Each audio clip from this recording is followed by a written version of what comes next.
Okay, and here we are in the car, and we have just done how many miles? 69.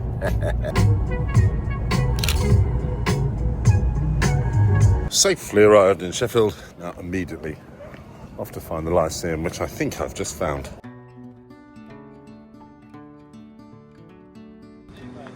You made that easy for me, didn't you? Okay. Yeah. Right. How lovely. Oh, lovely. Okay, here. Here's Luke doing some secret stagecraft that I can't tell you about. But because we can't get on and use the stage, we warm up at the front where we had a special guest telling us about our EPK, electronic press kit. Actually seemed a bit ridiculous. So if you're happy, I'll have to show you my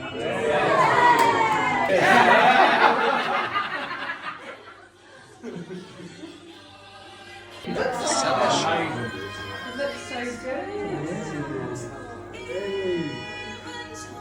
The golden daffodil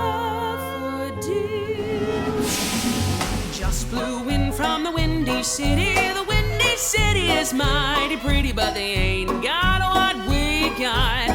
I'm telling you, boys, we got more life in Deadwood City than in all of Illinois.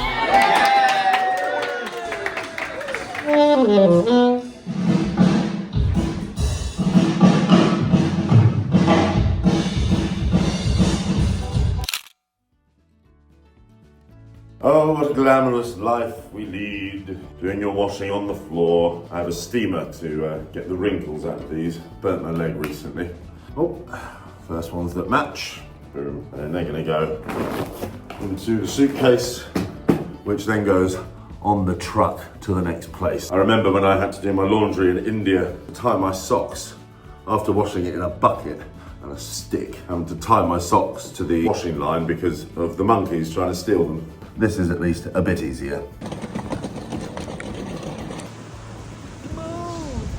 We've been waiting patiently for 10 minutes. We have 7 left. Oh, I'm not going to cause any issues with any waiters or waitresses. You sit on another table? To Dickie? Yeah.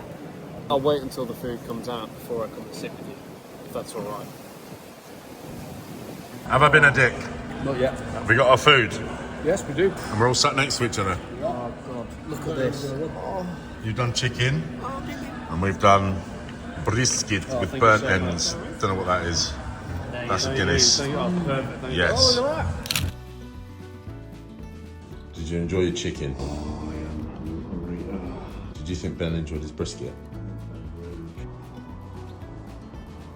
So, Sheffield, the home of hills, Henderson sauce, and a steel industry that helped build Britain and then promptly retired. Its etymology comes from skilled, which meant division or partition, and feld, which is open clearing or field. So it is basically a field divided by the river, Sheffield.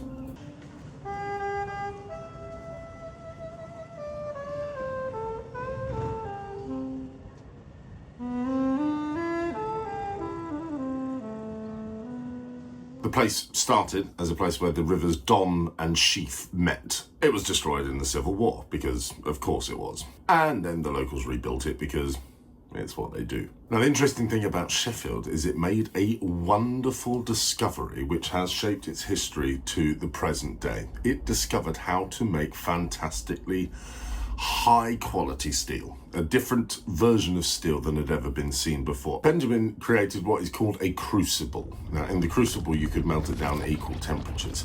So because of Huntsman's uniformity, the quality of the steel was able to be used for things that hadn't been thought about before. So, for example, in a nice advanced watch, you've got all those cogs and things turning, but they're very precise little pieces of metal.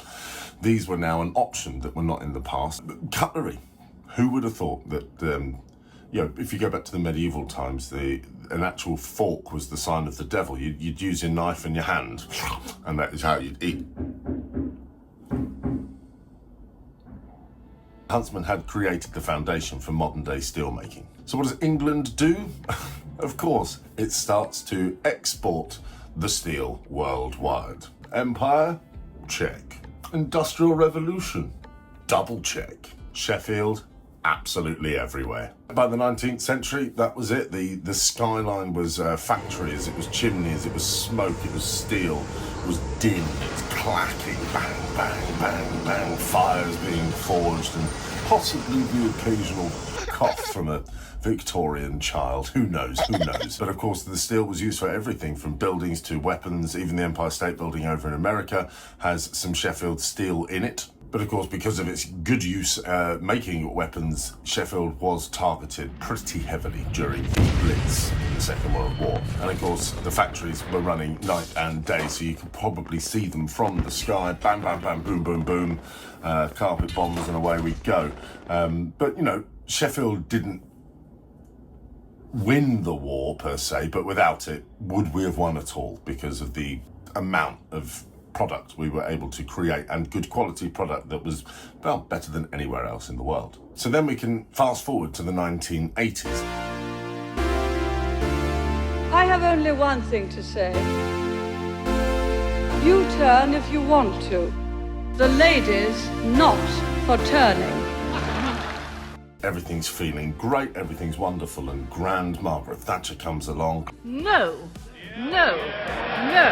Globalization's a thing, and hey, do you know what? We can get steelwork done with the same process, but in another country for cheaper. She had the idea and she ran with it. The midlife crisis of Sheffield had then arrived, but plot twist, Sheffield rebuilt again. But of course, rebuilding is what they do, isn't it? A lot of forward-thinking green tech here. There's a lot of manufacturing. They are still famous for high-quality steel products, so you can still be in another part of the world and go, do you know what? I still need something that's really bespoke. Sheffield's where you're going to go. Oh, and they have a lot of craft beer. Now, a little personal bit. My favourite sport is snooker.